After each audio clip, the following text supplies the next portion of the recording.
Vamos a ver justamente los tipos de datos que podemos estar. Siempre que vamos a crear una variable, debe tener un valor en esta misma línea. No puedo dejar la variable así solita, poner una X sin asignar en un programa y después así como querer usarla. No, esto no funciona así. Tienes primero que asignarle un variable para que no haya un tipo de error. Ahora, ¿qué tipo de datos le podemos asignar a esta variable? Va a representar justamente como que su naturaleza y las operaciones que pueda hacer ellas. Como les comenté antes, los datos básicos o primitivos en lenguajes van a ser los enteros, los flotantes, que son los decimales, los strings, que son las palabras, y los booleanos. Los booleanos, que son los valores de verdadero o falso. Tienen nada más esas dos únicas posibilidades. Entonces aquí les puse los ejemplos. Un x igual a 4 es un entero, un x igual a 1.2 es un flotante. Una variable, primero, un string o cadena de texto. Van a ser cualquier secuencia de caracteres y las vamos a poner siempre dentro de comillas. Siempre, siempre. Cualquier cosa que va dentro de comillas va a significar que es una variable de tipo string o texto. Y los booleanos, que van a ser true o false. Generalmente se les va a marcar de otro color, a diferencia de, por ejemplo, su texto simple o las variables. Podemos hacer una conversión de variables de un tipo a otro. Y esto es muy útil porque muchas veces al momento de leer archivos, nosotros, por ejemplo, especialmente con los nuevos programas de Google, por ejemplo, Google Documentos y así, nosotros creeríamos que al momento de crear una celda con un número, esta se convertiría automáticamente a número, ¿no? O a un entero o a un flotante. Y pues no. Me ha pasado que muchas veces leo archivos de este tipo y descubro que las toma como palabras literales. Entonces es muy útil primero convertir nuestros datos a lo que queremos, ¿no? Por ejemplo, aquí yo puse x igual a 1, pero ojito que lo puse entre comillas. Esto quiere decir justamente que entonces lo está tomando literalmente. O sea, 1, pero como una cadena de texto, una palabra en lugar de como un dígito. Entonces, yo le pregunto aquí con la función type que me muestre qué tipo de variable es. Y aquí, ¿qué me está diciendo? Que me dice que es una str, una string, una palabra. Entonces, ahorita haremos esta conversión. Vamos a poner aquí, justamente les pongo un código que dicen, aquí completen con la representación de un entero. Pues no sé, justamente le vamos a poner 20, no lo pongan número decimal. Entonces, yo aquí, justamente al momento de correrlas, estas celdas me dice, ¿qué tipo de clase es? Ah, entero. Y entonces aquí le voy a poner una string de la siguiente forma, una cadena, lo voy a poner entre comillas, aquí le pueden poner cualquier cosa, vamos a ponerle un segundo. Y le vamos a preguntar qué tipo de variable es, y como vemos aquí, nos sale que es un tipo de variable de str, una palabra. Entonces, para un flotante, recuerden, es punto decimal. Entonces, pueden poner aquí cualquier ejemplo de punto decimal y les va a preguntar qué tipo es y ahora es flotante. Ahorita, ojito, con los errores, porque no siempre vamos a poder realizar esta conversión, por así decirlo. Yo aquí, por ejemplo, tengo el variable de y, por ejemplo, le puse esta frase, ay no, una cadena. Yo quiero convertir esta variable y a un entero, por ejemplo. Yo hago esto y me va a salir error. Lo mismo, si yo, por ejemplo, quiero poner y que sea un flotante,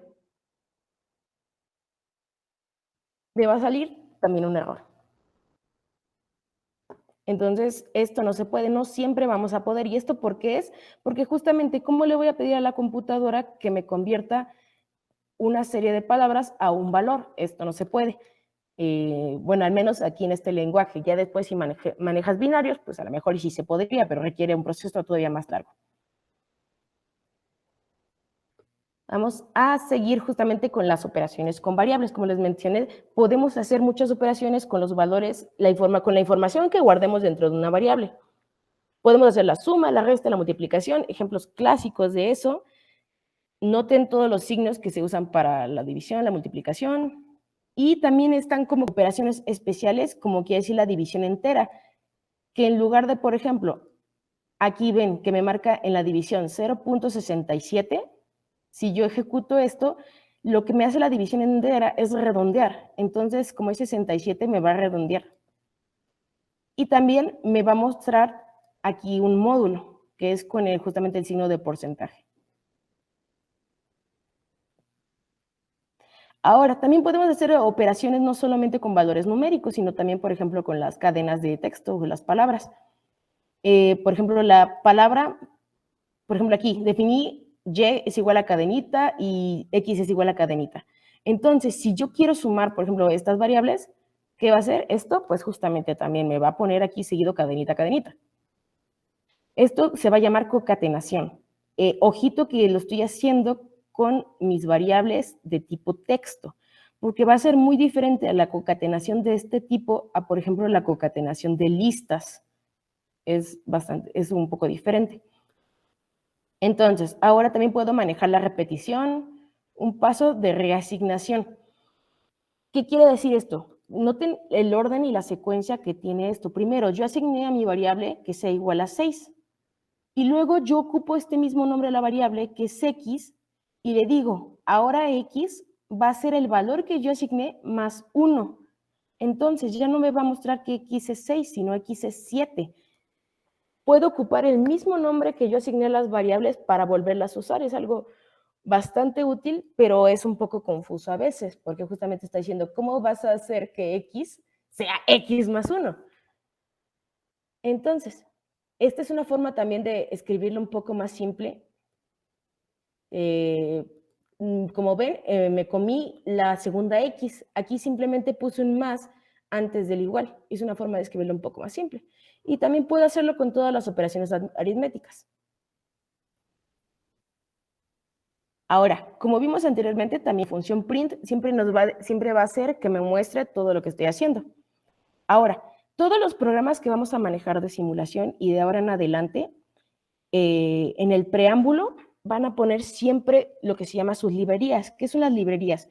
Pues van a ser como tal entornos que nos van a servir para implementar operaciones o funciones especiales en nuestros códigos. Creo que las librerías más famosas que se pueden ocupar y siempre están de ejemplo son las librerías de NumPy, que es para operaciones matemáticas, la librería de Matplotlib, que es para plotear funciones o gráficas y demás. Pero para el ejercicio que vamos a hacer, vamos a importar esta librería. ¿Cuál va a ser como que la sintaxis para importar? Vamos a poner el comando import y el nombre de la librería. Entonces, pues justamente aquí lo importo, lo compilo y de esta librería, pues la voy a ubicar en cada código que voy a ocupar. Luego, por ejemplo, pueden asignarle un nombre a su librería para no ocupar toda la sintaxis. Por ejemplo, aquí importa la librería random. Y pues aquí le digo, de la librería de random, usa la función randit y pues justamente aquí puse el parámetro y un rango, puse de 1 a 5. Entonces, ¿qué le estoy diciendo aquí con randit?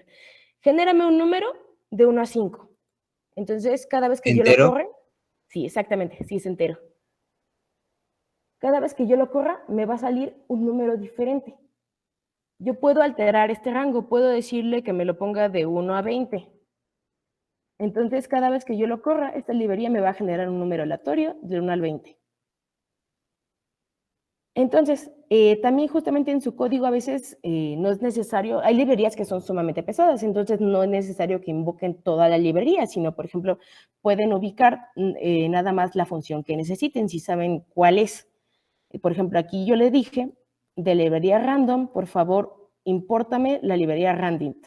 Entonces, lo mismo, yo aquí le estoy diciendo que me diga un número del 2 al 7. Entonces, ese funciona exactamente igual.